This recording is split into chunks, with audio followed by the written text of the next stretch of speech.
The status of women in India has been subject to many great changes over the past few decades. In modern India, women have adorned high offices in India, including that of the President, Prime Minister, Speaker of the Lok Sabha, and Leader of the Opposition in the Lok Sabha. However, women in India generally are still exposed to numerous social issues.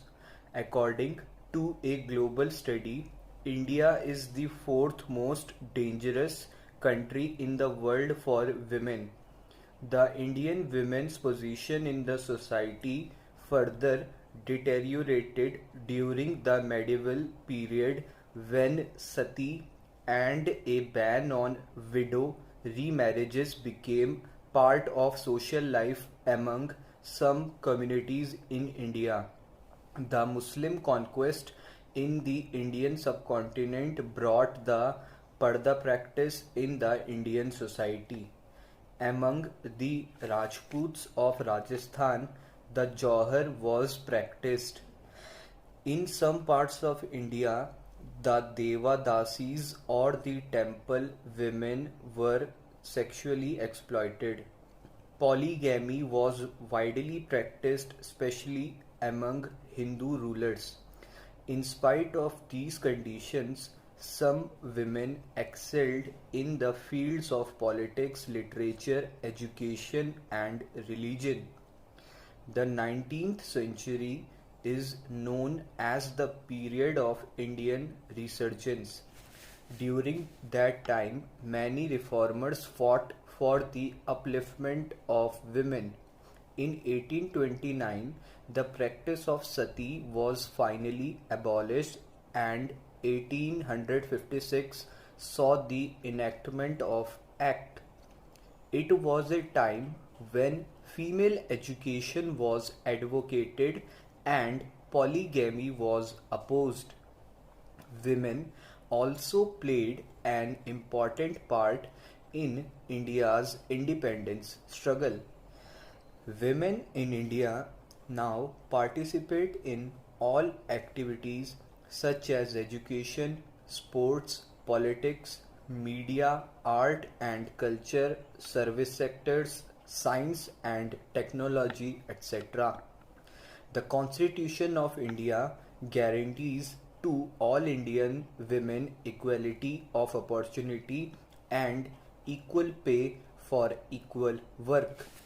In addition, it allows special provisions to be made by the state in favor of women and children, renounces practices derogatory to the dignity of women, and also allows for provisions to be made for maternity relief. The Government of India declared 2001 as the year of women's empowerment. Empowering women through 33% reservation in parliament is expected to improve their plight. In 1992, the 73rd and 74th amendments already provided 33% reservation of seats for women at various levels of Panchayati Raj bodies and municipalities. According to 1992-93 figures, only 9% of the households in India were female headed.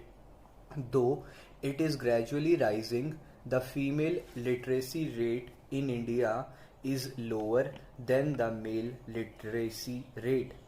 Compared to boys, far fewer girls are enrolled in the schools and many of them drop out. Half of the total number of crimes against women reported related to molestation and harassment at the workplace. In 1997, in a landmark judgment, the Supreme Court of India took a strong stand against sexual harassment of women in the workplace. The incidents of domestic violence are higher among the lower socio-economic classes. The Protection of Women from Domestic Violence Act came into force in 2006. The police records show high incidence of crimes against women in India. Earlier, many cases were not registered with the police due to the social stigma attached to rape and molestation cases. Official statistics show that there has been a dramatic increase in the number of reported crimes against women. It is considered that India is the most dangerous place in the world to be a baby girl. Newly released data shows that an Indian girl child is 75% more likely to die than an Indian boy, making this the worst gender differential in child mortality for any country in the world. Female infanticide is still prevalent in some rural areas. All medical tests that can be used to determine the sex of the child have been banned in India due to incidents of these tests being used to get rid of unwanted female children before birth. The maternal mortality in India is the second highest in the world. Only 42% of births in the country are supervised by health professionals. Most women deliver with help from women in the family who often lack the skills and resources to save the mother's life if it is in danger. According to UNDP Human Development Report, 88% of pregnant women were found to be suffering from anemia. Contrary to the common perception, a large percent of women in India work. In urban India, women have impressive number in the workforce. For example, in software industry, 30% of the workforce is female. They are at par with their male counterparts in terms of wages, position at the workplace.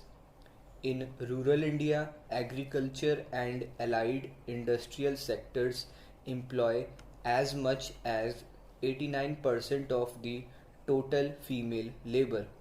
According to a World Bank report, women accounted for 94% of total employment in dairy production in India. The Department of Women and Child Development has been implementing special programs for the development and empowerment of women.